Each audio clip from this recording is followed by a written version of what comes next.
बच्चों, मेरा नाम है मोहित और आपका स्वागत हमारे YouTube चैनल हिस्ट्री चैंपियन में।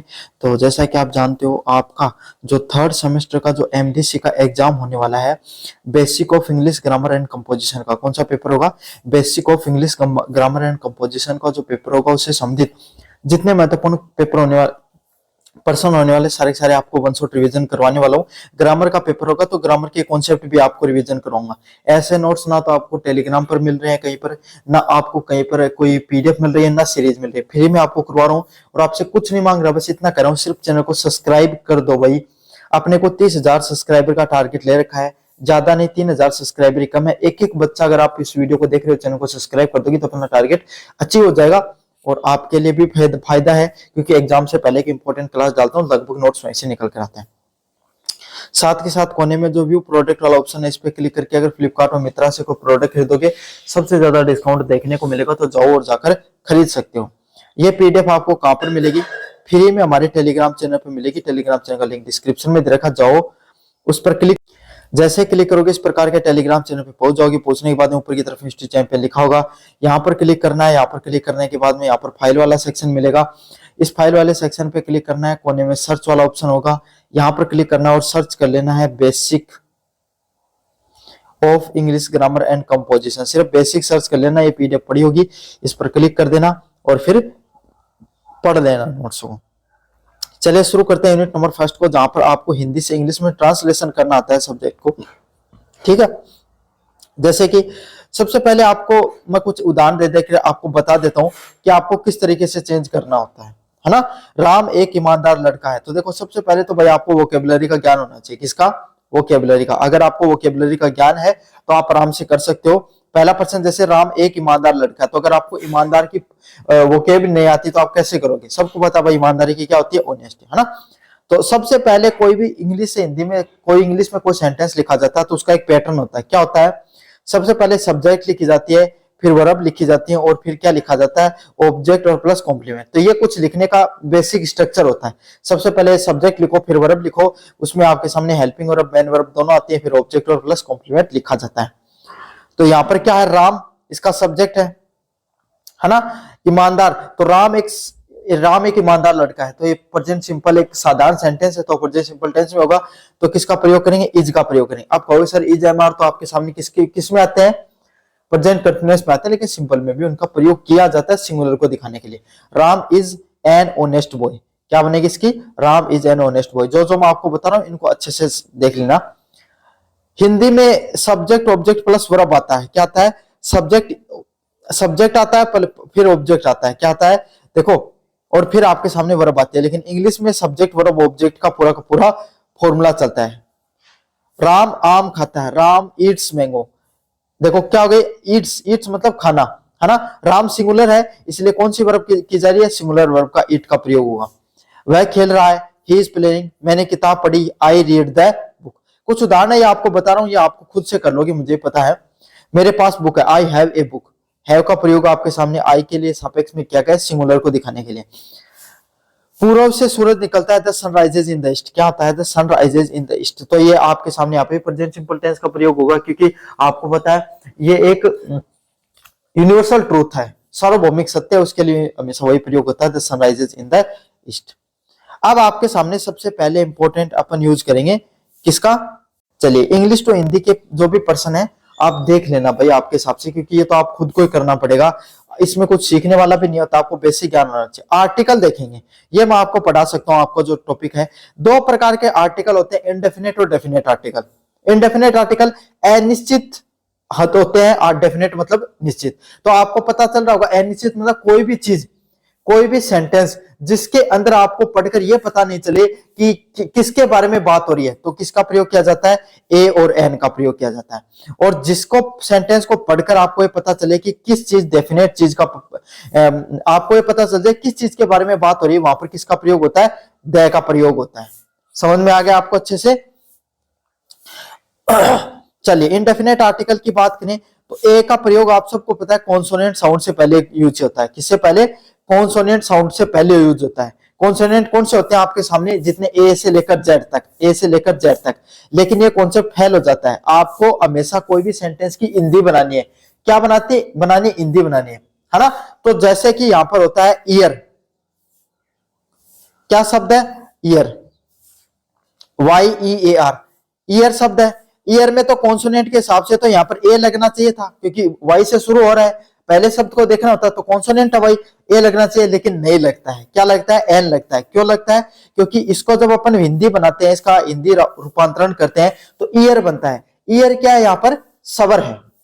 समझ में आ गया? तो जिन जिन शब्दों से आपके सामने सवर का सेंटेंस क्या निकले, जो सवर होते हैं, ए आ ई उ, है ना, ये होते हैं आपके सामने जितने भी जो सवर होते हैं, ओ अंक तक, वहां तक आपके सामने जो भी सवर की साउंड निकले, सवर का उच्चारण निकले, आप जो कोई भी शब्द को बोलो तो वहां पर एन का प्रयोग होता है। और जहां पर व्यंजन का निकले, किसका निकले? व्यंजन का आपके सामने साउंड निकले, उसके लिए ए का प्रयोग होता है। अब मैं आपको समझाऊंगा, जैसे कि यहां पर है बॉय, क्या है? बॉय, बॉय, है ना, बॉय। तो बॉय आपके सामने किसका प्रयोग हो रहा है? बै, बै, बै शब्द का प्रयोग हो रहा है, व्यंजन है, तो किसका प्रयोग करें अपन? ए का प्रयोग करें। बुक, बुक में भी आपके सामने व्यंजन का प्रयोग हो रहा है, बुक में बू, पहले शब्द को देखना आप करो तब, तो किसका प्रयोग होगा? ए का प्रयोग होगा। कार में किसका प्रयोग हो रहा है? कार, का, कै का प्रयोग होता है, व्यंजन है, तो ए आ गया। टीचर में टीचर, टी, है ना, टे, टा की कहीं ना कहीं आ रही है, तो यहां पर ए का प्रयोग होगा। समझ में आ गया? एक्सेप्शनल भी बताऊंगा। अब देखो वोवल साउंड की बात करूं, एप्पल, एप्पल में तो पहला शब्द तो ए है, मतलब किसका प्रयोग होना चाहिए था आपके सामने? एन का ही प्रयोग होना चाहिए इंग्लिश के हिसाब से भी, लेकिन देखो एप्पल, ए, इसका प्रयोग हो रहा है ना, इसलिए एन का प्रयोग हो रहा है। अम्ब्रेला, एम्ब्रेला, एम्ब्रेला, ए का ए आ गई ना, तो सवर साउंड का प्रयोग हो रहा है, इसलिए एन का प्रयोग किया जाता है। एन आवर, देखो एच का प्रयोग है, एच एक कॉन्सोनेंट है ना, कॉन्सोनेंट, लेकिन एन का प्रयोग क्यों कर रहे हैं? क्योंकि उसमें जो शब्दावली या उच्चारण निकल रहा है पहले शब्द का, और आवर, आ का निकल रहा है, आ सवर है, सवर के साथ एन का प्रयोग होता है। एलिफेंट है, तो यहां पर एन का प्रयोग हो रहा है। समझ में आ गया आपको? तो जहां जहां पे आपके सामने इंडेफिनेट जो साउंड होते हैं, इंडेफिनेट चीजों के बारे में बात की जाए, जहां पर कॉन्सोनेंट के साथ ए का प्रयोग होता है, और वोवल के साथ आपके सवर के साथ आपके सामने एन का, और व्यंजन के साथ ए का प्रयोग होता है। अब डेफिनेट आर्टिकल द आता है, मतलब कोई भी निश्चित चीज होती है उनके लिए अपन किसका प्रयोग करते हैं? दी का प्रयोग करते हैं। किसका प्रयोग करते हैं? द का प्रयोग करते हैं।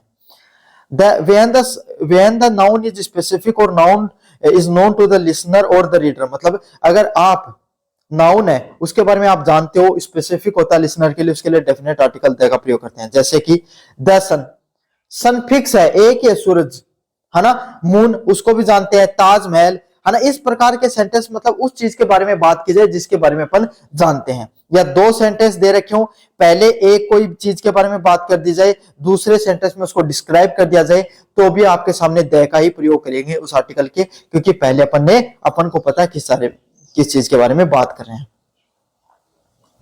अब किस किस के लिए द का प्रयोग होता है? यूनिक चीजों के लिए। यूनिक चीजें क्या? इस सृष्टि में कोई एक आध ही है, जैसे कि सन हो गया, अर्थ हो गया, मून हो गया। किसके लिए? सन हो गया, अर्थ हो गया, मून हो गया, इन सब के लिए सब यूनिक चीजें हैं। इसके लिए किसका प्रयोग होता है भाई? आपके सामने सन, मून, अर्थ, जितने भी ग्रह वगैरह है ना, इन सब के लिए कभी हमेशा द का प्रयोग होगा। किसका प्रयोग होगा? द का प्रयोग होगा। इसीलिए देख लो, the sun rises in the east, है ना, the earth revolves around the sun. समझ में आ गया? तो इस तरीके से the moon is a beautiful, इस प्रकार से आपके सामने प्रयोग किया जाता है। तो यही आप समझ सकते हो। कोई भी रिवर हो गई, सी हो गया, ओशियन हो गया, इनके लिए अक्सर का प्रयोग किया जाता है। जैसे गंगा हो गए, नील नदी होगी, ओशियन हो गया, कोई महासागर हो गई, कोई नदी होगी, इनके लिए हमेशा किसका प्रयोग करते हैं? द का प्रयोग करते हैं। The Ganga, the Nile, the Indian ocean, इन सब के लिए द का प्रयोग किया जाता है। लेकिन कोई भी राज्य है ना, कोई भी राज्य, जैसे कि द राजस्थान कभी नहीं लिखा जाएगा, द पंजाब लिखा जाता है। क्या लिखा जाता है? द पंजाब, है ना। पंजाब का अर्थ होता है 5 नदियों के मिल के समूह से, इसलिए वो स्पेसिफिक हो जाता है द पंजाब। कोई भी देश के पहले नाम के पहले द नहीं लगेगा, कोई स्टेट के नाम से पहले नहीं लगेगा, लेकिन द पहले लगता है। सुपरलेटिव डिग्री क्या होती है? कोई भी शब्द के लास्ट में ईएसटी लगा हो, है ना, मोस्ट लगा हो, वहां पर क्या किसका प्रयोग होता है? द का प्रयोग होता है। एडजेक्टिव पढ़ा आपको, तो जहां पर सुपरलेटिव डिग्री होती है, जो मैक्सिमम डिग्री होती है, उसके लिए भी द का प्रयोग होता है। जैसे the tallest, the best, the most beautiful, इन सब के साथ द का प्रयोग होगा। कोई भी म्यूजिकल इंस्ट्रूमेंट है, कोई भी आपके सामने कोई बैंड बाजा है, उसके बजाने की बात हो, गिटार हो गया, ढोलक हो गया, है ना, पुंगी बाजा हो गया, अपना बांसुरी हो गई, है ना, डफ हो गया, किसी की भी बात की जाए, है ना, वोयलिन हो गया, किसी की भी बात की जाए, सबके साथ जितने भी म्यूजिकल इंस्ट्रूमेंट होते हैं सबके साथ दय का प्रयोग होता है। किसका प्रयोग होता है? दय का प्रयोग होता है। अगले वाला है फेमस बिल्डिंग के साथ। इस दुनिया में जितने भी जो फेमस बिल्डिंग है, जैसे ताजमहल हो गया, कोई मिलिट्री की बिल्डिंग हो गई, कोई पार्लियामेंट हो गया, है ना, कोई सेक्रेटरीट हाउस हो गया, उन सब के लिए हमेशा किसका प्रयोग किया जाता है? दय का प्रयोग किया जाता है। चलिए, अब कहां पर आर्टिकल का यूज नहीं किया जाता है? कहां पर नहीं किया जाता है? प्रॉपर नाउन, मतलब किसी के नाम से पहले, जैसे आपने लगा दिया द मोहन। अब द मोहन का अर्थ क्या होता है कि भाई मोहन स्पेसिफिक वो वाला व्यक्ति है ना, तो इस दुनिया पता नहीं 100 मोहन है, कौन, क्या पता चलेगा आपको कौन सा मोहन? तो कोई भी प्रॉपर नाउन होता है वहां पर किसी भी आर्टिकल का प्रयोग कभी भी नहीं होता है, किसी के नाम से पहले नहीं प्रयोग किया जाता है, सीधी बात है। अब्स्ट्रैक्ट नाउन से पहले आपके सामने कोई फीलिंग है, अब्स्ट्रैक्ट नाउन मतलब कोई फीलिंग है, उससे पहले नहीं प्रयोग किया जाता है। और आपको प्लूरल के साथ, सबसे मोस्ट इंपोर्टेंट कॉन्सेप्ट है ये तो, कि जहां पर प्लूरल दिखाई दे, बहुवचन जहीं पे कोई शब्द दिखाई दे, वहां पर कभी भी आर्टिकल का प्रयोग नहीं होता है। किसका प्रयोग नहीं होता है? आर्टिकल का वहां पर कहीं पर भी प्रयोग नहीं होता है। अच्छे से समझ लेना। चलिए प्रीपोजिशन की बात करें आपके सामने। प्रीपोजिशन काफी होती हैं। पहले इन का प्रयोग, है ना, अलग अलग। देखो मैं रिवीजन करवा रहा हूं भाई, एक एक चीज डिटेल में बताऊं, 2-2 3-3 घंटे की वीडियो बन सकती है इन पे, लेकिन रिवीजन करवा रहा हूं ताकि आपको बेसिक रिवीजन हो। इन सब क्लासों में तो रिवीजन ही हो सकता है। सबसे पहले इन की बात करूं, कोई लार्ज प्लेसेस, मंथ, ईयर और पीरियड ऑफ टाइम के लिए, मतलब कोई घटना के लिए, कोई समय के लिए, कोई जगह के लिए। अच्छा, दो होते हैं इन और एट का। जगह के लिए इन और एट का प्रयोग किया जाता है।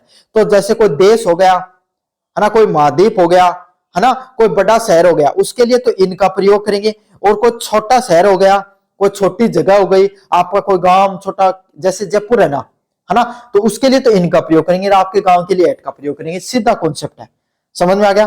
कोई महीने की बात हो रही है, कोई साल की बात हो रही है, कोई पीरियड ऑफ टाइम की बात हो रही है, तो हमेशा इनका प्रयोग किया जाता है। समय को बताने के लिए हमेशा इनका प्रयोग किया जाता है। ओन का, डे, डेट और सरफेस, तो देखो अंतर है।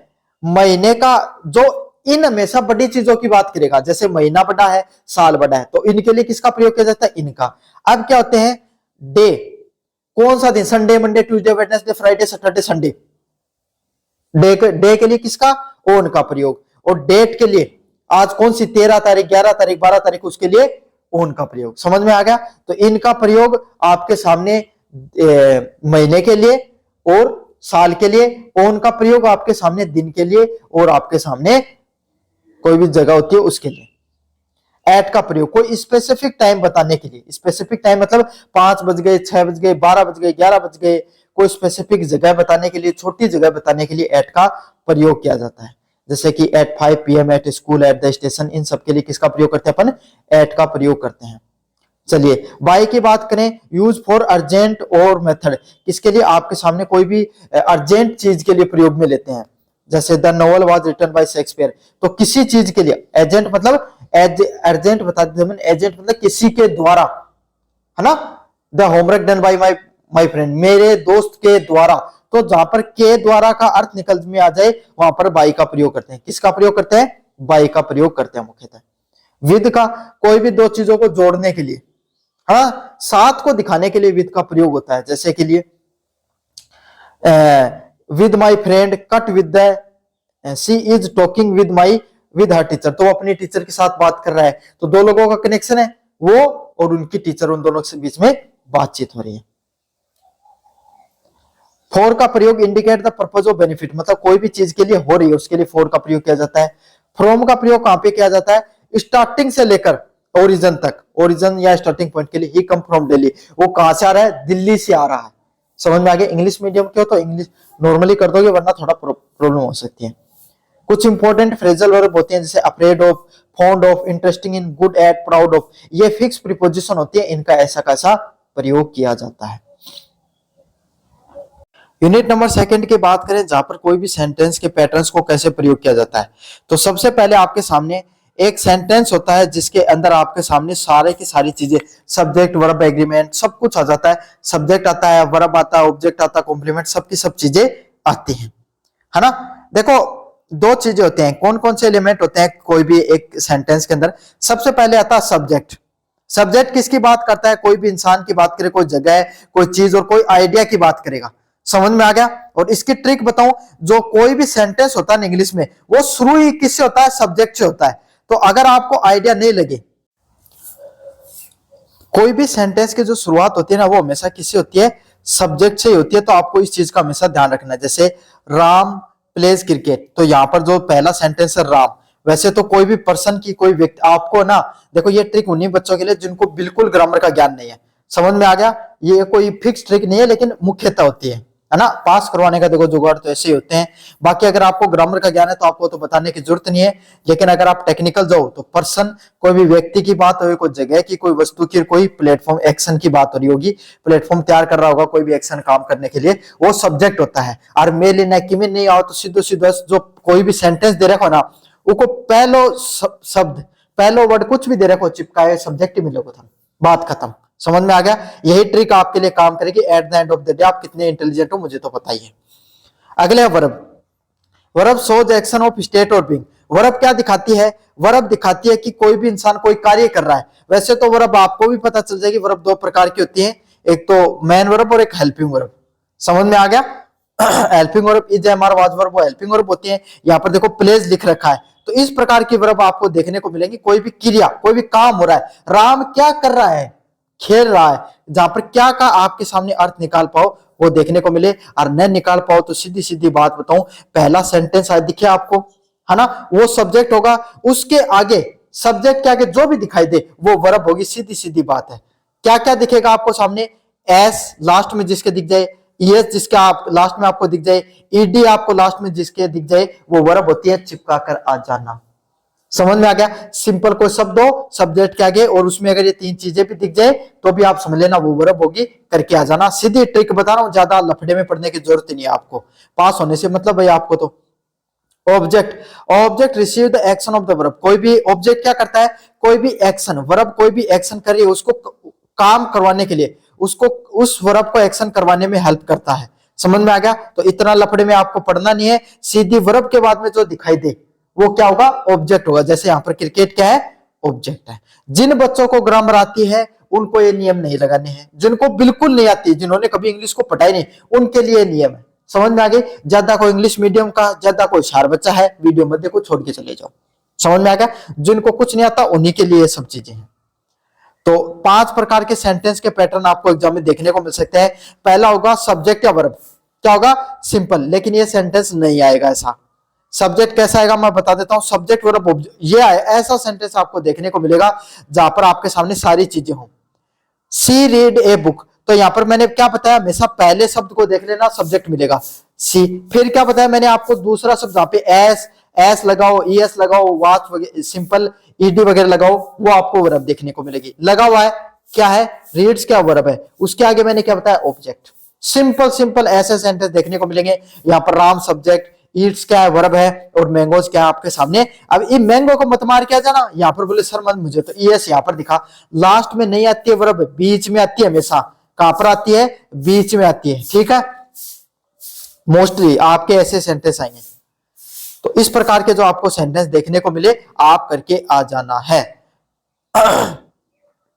जैसे एक हार्ड वाला ये भी मिलता है भाई, इसके अंदर आपको सब्जेक्ट वर्ब ऑब्जेक्ट और कॉम्प्लीमेंट के बारे में बताना हो तो पहला सब्जेक्ट तो मैंने बता दिया, ये तो सब्जेक्ट होता है स्टार्टिंग में, है ना। और जिसके, अच्छा एक चीज और बता देता हूं, जिसके आगे ए एन और द प्लस अगर कोई चीज लिखी हो, जैसे आपके सामने जज लिख रखा है ना, तो ये ए एन द आर्टिकल होते हैं।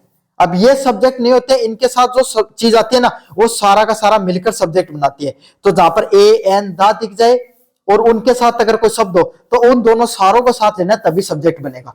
समझ में आ गया। सब्जेक्ट हमेशा, आर्टिकल हमेशा सब्जेक्ट कैरी करता है, सब्जेक्ट कैरी करता है, इस बात का ध्यान रख लेना।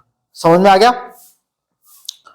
फाउंड, यहाँ पर फाइंड की सेकंड फॉर्म होती है, वो देखने को मिल रहा है हिम, यहाँ पर ऑब्जेक्ट और गिल्टी यहाँ पर कॉम्प्लीमेंट है। तो इस प्रकार के सेंटेंस आपको देखने को मिल सकते हैं। चलिए एक सेंटेंस और आता आपके सामने, ट्रांसक्रिप्शन एंड वर्ड स्ट्रेस का। तो देखो ट्रांसक्रिप्शन से संबंधित भाई फोनेटिक इंटरनेशनल नियम बनाए गए हैं। अब ये जो दोनों टॉपिक हैं, ट्रांसक्रिप्शन वाला और एरर वाला, ये आपके लिए छोड़ रहा हूं भाई, आप खुद से पढ़ लेना इन दोनों टॉपिकों को एग्जाम के अंदर। इनके रूल आपको रटने होंगे, यहाँ से सारे रूल है वो रट लेना। अब ग्रामर के कॉन्सेप्ट आपको पढ़ा देता हूं। पहला है चैप्टर के जो क्वेश्चन है वो पढ़ा देता हूं। Give an introduction to the A L. Basham and represented brief summary of the essay the heritage of India. तो ए.एल. बैसाम के द्वारा क्या कहा गया आपके सामने कि हेरिटेज जो भारत की संस्कृति है वो कैसी है, उसके बारे में क्या कहा गया है। A.L. Basam was a famous British historical and the Indologist known for the study on the Indian culture and civilization. A.L. Basam है वो पूरे भारत के नहीं पूरी दुनिया के अंदर ब्रिटिश हिस्टोरियन थे, मतलब अंग्रेजी इतिहासकार थे, जो किसके लिए जाने जाते थे, इस चीज के लिए जाने जाते थे, उन्होंने अपने भारत के ऊपर, भारत की संस्कृति, भारत की सभ्यता के ऊपर उन्होंने क्या किया, बहुत ज्यादा रिसर्च की है। He was born in 1914, वो कब 1914 में उनका जन्म होता है। he was become one of the leading scholar of the ancient Indian history, वो भारत के सबसे प्रमुख साहित्यकारों में से एक थे, या सबसे प्रमुख उन साहित्यकारों में से एक थे जिन्होंने क्या किया, भारतीय साहित्य और सभ्यता के बारे में समझ पैदा करी है। समझ में आ गया, लीडिंग स्कॉलर थे, सबसे समझदार व्यक्तित्व में से एक थे। His writing help the world understanding the richness and the diversity of Indian, क्या क्या है, उनके द्वारा जो साहित्य लिखा गया है, उन्होंने बहुत ज्यादा मदद की है किस चीज को समझने पर, पूरी दुनिया है उसके बारे में, उनकी जो पूरी दुनिया है वो कितनी, उनकी सभ्यताएं, संस्कृति, भाषा व बोली आपके सामने कितनी ज्यादा महान है, और खास करके भारत की। Admire the spiritual and the cultural tradition of India, उन्होंने क्या क्या, भारत में लोग कैसे धर्म को और अपनी संस्कृति को मानते हैं उनके ऊपर उन्होंने बात की। Highlighted their influence on the world civilisation, और कैसे भारतीय संस्कृति का पूरी की पूरी दुनिया उनकी संस्कृति पर प्रभाव देखने को मिलता है, इसके ऊपर भी उन्होंने बात की गई है। समझ में आ गया। तो उनके द्वारा क्या है, उन्होंने धर्म के बारे में और जो कल्चरल हमारी सांस्कृतिक जितने भी जो रीति रिवाज है उसके बारे में बात की, और उन्होंने बताया कि कैसे भारतीय संस्कृति ने पूरी दुनिया की संस्कृति पर अपना प्रभाव छोड़ा है। In the essay The Heritage of India, Basham explain the greatness and the uniqueness of Indian civilisation, ये जो उनके द्वारा जो essay लिखा गया द हेरिटेज ऑफ इंडिया, इसमें उन्होंने कैसे भारत की जो संस्कृति उसकी मानता और उसकी यूनिकनेस है उसके बारे में उन्होंने बात की है। He described India as one of the oldest cultural center of the world, क्या क्या है, उन्होंने डिस्क्राइब किया, उन्होंने बात बताने का प्रयास बताया है कि कैसे भारत है वो सबसे प्राचीन, सबसे पुरानी आपके सामने प्राचीन सभ्यताओं में से एक हुआ करता था। According to India has made the significant contribution to the religion, कैसे आपके सामने भारत ने धर्म है ना, आर्ट, संस्कृति और आपके सामने जो दार्शनिक विचार है ना, अपने जो साहित्य लेखन है, सबके सब चीजों पर आपने भारत का कैसे आपके सामने क्या देखने को मिलता है, सिग्निफिकेंस मतलब प्रभाव देखने को मिलता है।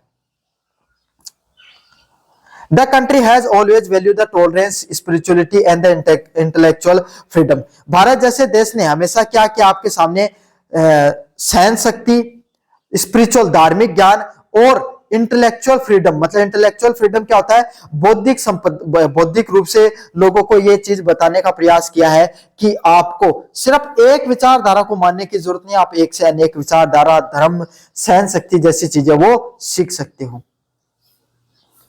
The country has always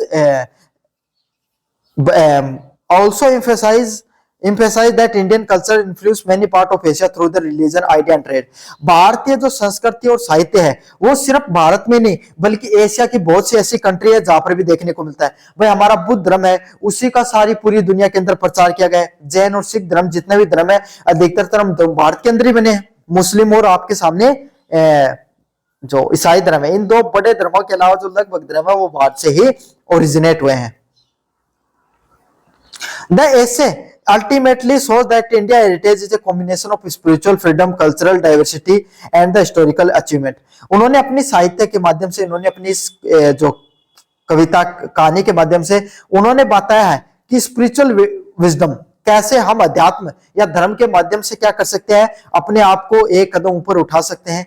cultural diversity, कैसे जो हमारी सांस्कृतिक रूप से विविधता देखने को मिलती है, कैसे हमारी जो आपके सामने साहित्यिक जो अचीवमेंट है उसके बारे में उन्होंने बताया है। और ये सब चीजें क्या करती हैं, हमें लगातार इंस्पायर करती हैं। क्या करती हैं, हमें लगातार इंस्पायर करती रहती हैं। चलिए प्रश्न नंबर 2 की तरफ अगर अपन बढ़े, introduce the Katherine Mansfield, give the brief summary of the short story a cup of tea. क्या करना आपको, कैथरलीन जो मैसफील्ड है उनके द्वारा ब्रीफ समरी देनी है। कौन सी story, a cup of tea के बारे में। किसके बारे में, ए कप ऑफ टी के बारे में आपको बताना है। कैथरलीन Mansfield was a famous modernist short story writer from the New Zealand. क्या है, कैथरलीन जो मैसफील्ड है वो सबसे फेमस आज के समय जो मॉडर्निस्ट शॉर्ट स्टोरी लेखक है उनमें से एक है। कहा की, न्यूजीलैंड की। कहा कि भाई न्यूजीलैंड की आपके सामने सबसे फेमस आपके सामने मॉडर्निस्ट शॉर्ट स्टोरी लिखने वालों में से एक है। She was born in 1818। वो क्या, उनका जन्म 1888 में हुआ। लेटर सेटल्ड इन इंग्लैंड, और वो धीरे धीरे कहां पर हो गई भाई, इंग्लैंड के अंदर जाकर बस गई। Where she became an important figure in English literature, और धीरे धीरे वो आपके सामने क्या हुई, सबसे प्रमुख साहित्यकारों में से एक के रूप में जाने लगे। क्या हो गया, कैथरलीन मैसफील्ड है उनको इंग्लैंड की सबसे प्रमुख साहित्य लिखने वालों में से जाने लगा। Mansfield was known for has the psychological insight, simple narrative style और the realistic poetical human emotion and social welfare behaviour. मतलब जो मैसफील्ड है उनके द्वारा अपने जो विचार हुआ करते थे, मानसिक विचार, उसके ऊपर साहित्य लिखा आसानी से, सिंपल नैरेटिव स्टाइल उसमें साहित्य लिखा, जो सिंपल कोई भी मनुष्य के जो ह्यूमन इमोशन होते हैं उसके ऊपर, और सामाजिक जो बिहेवियर होता है लोगों का उसके ऊपर उन्होंने साहित्य लिखा। अगले वाले प्रश्न की तरफ अगर अपन बढ़े, the short story a cup of T of the story of the rosemary fail. तो ये दो एक स्टोरी लिखी गई है, कप ऑफ टी किसकी स्टोरी है, एक रोजमेरी फेल नामक आपके सामने कोई महिला है उसकी स्टोरी है। Wealthy and fashionable young women. क्या है, एक अमीर और आपके सामने फैशन करने वाली भाई एक फैशनेबल वुमेन है, महिला, उसकी कहानी है। One day she meet a poor girl name the Miss Smith. एक दिन वो क्या होती है, गरीब लड़की से मिलती है, उनका नाम क्या है, मिस स्मिथ। एक मिस स्मिथ नामक आपके सामने गरीब लड़की से वो मिलती हैं। Who ask her for money to buy a cup of tea। जो उनसे क्या कहते हैं भाई, वो उनसे मिलती है और उनके कहते हैं कि वो उनसे पैसे लेने के लिए कहते हैं ताकि वो क्या कर सके, एक कप ऑफ टी मतलब एक चाय का प्याला वो खरीद सके। इसके लिए वो उस चाय का प्याला खरीदने के लिए वो उनसे बात करती हैं भाई। Feeling sympathical Rosemary tell the girl to her luxurious home to help her.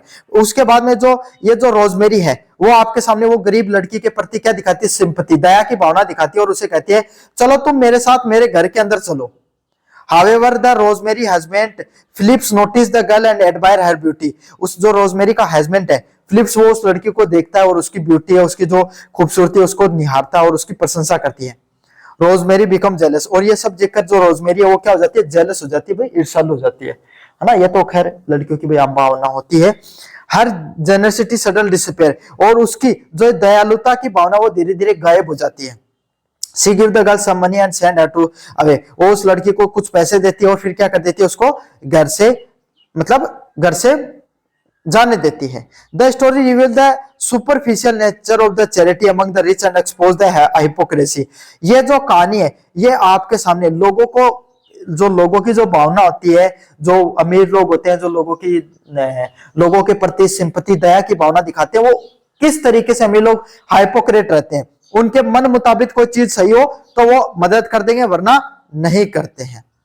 The insecurity hidden behind the social pride and kindness. कैसे कोई भी इंसान के पीछे, कोई भी इंसान होता है उसकी पीछे कितनी इनसिक्योरिटी, जेलसी की भावना छिपी होती है उसकी इज्जत और उसकी काइंडनेस के पीछे। चलिए यूनिट नंबर 3 का तीसरा इंपॉर्टेंट क्वेश्चन बने, give a brief introduction to the Anton Chekhov and summarise the short story a art of work. किसके बारे में बताना है, एक शॉर्ट स्टोरी है ए वर्क ऑफ आर्ट के बारे में बताना है। किसके बारे में, ए वर्क ऑफ आर्ट के बारे में बताना है। मोस्ट इंपोर्टेंट पर्सन है भाई। चलिए शुरू करते हैं। Anton Chekhov was a famous Russian playwright and the short story writer of the 19th century. क्या है? एंटोन चेखोव है, वो फेमस रशियन प्लेराइट है। क्या है? जो रशियन इतिहास को लिखने वाले या प्ले को लिखने वाले राइटरों में से किसको जाना जाता है? एंटोन चेखोव को जाना जाता है। किसको जाना जाता है? एंटोन चेखोव को जाना जाता है। He was born in 1860. उनका जन्म कब हुआ? 1860वीं ईस्वी में उनका जन्म होता है। And he is regarded as one of the greatest master of the short story. उनको किस रूप में जाना जाता है? जो शॉर्ट स्टोरी, जो छोटी कहानी लिखे जाते हैं उनके मास्टर के रूप में। किसके रूप में? जो छोटी स्टोरी लिखी जाती है उनके मास्टर के रूप में उनको जाना जाता है। Chekhov work are known for their realism, humour and the deep understanding of human nature. Chekhov का जो वर्क है वो वास्तविकता, हंसी मजाक वाला और कोई भी मनुष्य के व्यवहार होती है उसकी गहराई से समझ वाला है। कैसा उन्होंने लिखा है? ह्यूमर, हंसी मजाक वाला, और कोई भी मनुष्य का कैसा व्यवहार होता है उसकी डीप अंडरस्टैंडिंग वाला है। Through the simple situation he often expose the weakness and contradiction of society. बहुत साधारण अपने शब्दों के माध्यम से, साधारण घटनाओं के माध्यम से समाज में जो कमियां होती हैं, समाज में दुर्व्यवहार या आपके सामने जो व्यवस्थाएं होती हैं उसके अंदर कैसे अंतर विरोध है उसके बारे में उन्होंने बात की है। The short story a work of art is a humorous tale about a strange decorative object given as a gift to the doctor. मतलब ये शॉर्ट स्टोरी है, ए वर्क ऑफ आर्ट, ये एक आसान साधारण सी कहानी पर है। किसमें? कैसे एक कोई स्ट्रेंज व्यक्ति है वो एक डेकोरेटिव गिफ्ट देता है, सजाने वाला गिफ्ट देता है। किसको? डॉक्टर को। एक grateful patient present the doctor with a bronze sculpture. क्या करता है? एक पेशेंट है ना, एक गरीब पेशेंट है या आपके सामने एक जो बीमार व्यक्ति है वो क्या करता है? डॉक्टर को एक ब्रोंज का स्कल्पचर देता है, ब्रोंज की कोई प्रतिमा देता है। However, the sculpture is considered the incident because the inappropriate design. जो स्कल्पचर है उसका कोई महत्व नहीं है, जो प्रतिभा है ना, मतलब कोई मूर्ति है उसकी कोई महत्व नहीं है क्योंकि उसका डिजाइन अच्छा नहीं है। The doctor feel the impress to keep in the house. और वो डॉक्टर है ना, इस जो प्रतिमा या जो मूर्ति उनके जो पेशेंट के द्वारा, बीमार व्यक्ति के द्वारा दी गई है उसको अच्छा फील नहीं करता है, एम्ब्रेस फील करता है, शर्मिंदा महसूस करता है अपने घर में रखने पर क्योंकि वो सुंदर नहीं है। So he decided to pass someone. और इससे वो क्या करता है? वो कोई दूसरे व्यक्ति को वो क्या दे देता है? दूसरे व्यक्ति को पास कर देता है। The object continue to the circulate from one person to another. और ऐसे ऐसे क्या होती है वो, जैसे अपना नहीं होता है दीपावली में वो सोन पापड़ी की डिब्बी होती है ना, गिफ्ट होती है, वो एक दूसरे घरों में घूमती रहती है। इसी तरीके से वो गिफ्ट क्या होता है? आपके सामने घूमता रहता है, हर व्यक्ति उसको प्राप्त करता, अनकंफर्टेबल होता है कीपिंग इट, और उसको अपने पास कोई नहीं रखना चाहता क्योंकि वो सुंदर नहीं है, एक दूसरे के पास एक दूसरे को देते रहते हैं लोग। It and eventually it return to the doctor again. और ऐसे घूमते फिरते वो गिफ्ट एक बार फिर किसके पास आ जाती है? डॉक्टर के पास आ जाती है। थ्रू दिस कॉमिक सिचुएशन, और ये जो हंसी मजाक वाली जो कहानी है, हंसी मजाक वाली जो सिचुएशन है, Chekhov humorously show the human hypocrisy of the social embarrassment. कैसे एक आम व्यक्ति है वो अपनी समाज की जो शर्म वगैरह से बचने के लिए क्या करता है? इस प्रकार की हिपोक्रेसी देखने को मिलती है। क्या देखने को मिलती है? उसकी हिपोक्रेसी है वो देखने को मिलती है। तो ये वाला प्रश्न था काफी ज्यादा मोस्ट इंपोर्टेंट, जो एंटोन चेखोव उनके बारे जो शॉर्ट स्टोरी उसके बारे में अपन ने देखा। समझ में आ गया? चलिए unit number first second third आपको पढ़ा दिया। यूनिट नंबर 4 का जो रिवीजन मैं आपको करा देता हूँ। प्रीसियस राइटिंग करना होता है। देखो जो क्या होता है, समराइज करके लिखना होता है। इसका अर्थ क्या होता है? आपको क्या करना है, अगर आपको 6 लाइनों में कोई पैसेज दे रखा है, लाइनें दे रखी है, उसको 2 लाइनों में बनाना होता है। कितने लाइनों में? 2 लाइनों में बनाना होता है। समझ में आ गया? तो जैसे आपके सामने अब यहाँ पर क्या है, 4 लाइनें, तो उसको 1 लाइनों में निपटाओ, 1-1.5 लाइनों में आपको निपटाना होता है। समझ में? छोटा लिखना होता है। और आपको क्या लिखना है? आपको मेन चीजें लिखनी है, जैसे इजैमार, वाज, वर्ब, इजैमार, प्रीपोजिशन हो गए, है ना, कोई कोटेशन हो गया। इन सब चीजों को लिखने से बचो, सीधा सेंटेंस है उसको बनाकर लिख दो। समझ में आ गया? जैसे books play an important role in your life, they are the great source of knowledge and wisdom. तो किताबें होती है ना, उनका बहुत महत्वपूर्ण रोल होता है हर इंसान की जिंदगी में। उनके अंदर हमें ज्ञान और स्वतंत्रता मिलती है। तो यहाँ पर देखो इसका क्या बनाया है, book an important source of knowledge and wisdom. सीधी की सीधी एक लाइन में निपटा दिया। ये important role in your life, इसको हटा दिया, सीधा लिखा दिया, book has a great role of knowledge and wisdom. समझ में आ गया? छोटे शब्दों में आपको निपटाना होता है। Book help us to learn the new idea, understanding the world better. Book हमें मदद करती है कैसे, हमें दुनिया को नई नई विचार सीखने में मदद करती है, दुनिया को और समझ रखने पर मदद करती है। तो इसको कैसे लिखा है, they help us to learn new ideas and understanding. और मैं तो सीधा बात बताऊं, इसको सीधो लिखो, they help to learn new ideas. बस सीधा का सीधा इतना ही लिखकर, इतना कट करके सीधा आगे बढ़ो। Reading book improve your language skill and increasing the our imagination. सीधा लिखो, and also they improve language skill and increase our imagination. Good books are teachers moral value and guidance. और सीधा लिखो, and they also give us moral values and guide in the difficult situation, so they are the best friend. इस तरीके से आपको लिखना, मतलब छोटे छोटे में आपको बनाकर लिख कर आना होता है। चलिए अगले वाला आपके सामने ईमेल राइटिंग से संबंधित प्रश्न आता है। एक प्रोफेशनल ईमेल राइटिंग में क्या होता है भाई, सबसे पहले आपको टू लिखना होता है। क्या लिखना होता है, टू लिखना होता है भाई आपके सामने। The email address of receiver, जो प्राप्त करने वाला व्यक्ति है उसका लिखोगे। सब्जेक्ट, क्या सब्जेक्ट लिखने वाले हो उसके बारे में लिखोगे। फिर आपको क्या भाई ओपनिंग लाइन लिखनी होती है, जैसे कि dear madam Rahul, dear Rahul, ये वगैरह जो आपको उसको जो रिस्पेक्ट देते हैं ना, वो लिखनी होती है। फिर बॉडी ऑफ ईमेल, ईमेल की बॉडी में क्या होता है भाई आपके सामने, आपको मैसेज देना होता है ना, कि आपको क्या लिखना चाहते हो वो लिखोगे। और लास्ट में क्लोजिंग लाइन आपको लिखनी होती है, योर, थैंक यू, रिगार्डली, इस प्रकार से लास्ट में सिग्नेचर कर लेना। समझ में आ गया। जैसे कि मैं आपको लिखाऊं इस प्रकार की है, तो छोटी है, बहुत बड़ी आपको लिखनी है। सबसे पहले आपको टू लिखोगे, लिखा टू, है ना। फिर आपने क्या किया, टू लिखने के बाद में आपने आपकी जो कोई भी ईमेल एड्रेस है ना वो लिख देना। उसके बाद में आपको क्या करना है, सब्जेक्ट लिखना है। तो रिक्वेस्ट फॉर लीव, आपको छुट्टी चाहिए, उसके लिए रिक्वेस्ट कर रहे हो। फिर नीचे आपको रिस्पेक्ट वाली लिखनी है भाई, dear sir, I am waiting to inform you that you are suffering. फिर आपके सामने वो सारी चीजें लिखनी है जो आप किसमें लिखते हो, नॉर्मल जो सेंटेंस होते हैं लेटर वगैरह में, वो लिखनी है। नीचे थैंक यू और योर सिंसियरली लिखना होता है। तो इस प्रकार से आएगा। देखो मोटा मोटी मैंने रिवीजन कराया, 100 टाइप में रिवीजन करवाया है, क्योंकि एमडीसी के बहुत सारे पेपर होते हैं भाई आपके सामने, तो इसीलिए basic of English grammar and composition आपका रिवीजन करा दिया। कैसा लगा वीडियो जोर से बताना, चैनल को जोर से सब्सक्राइब कर देना।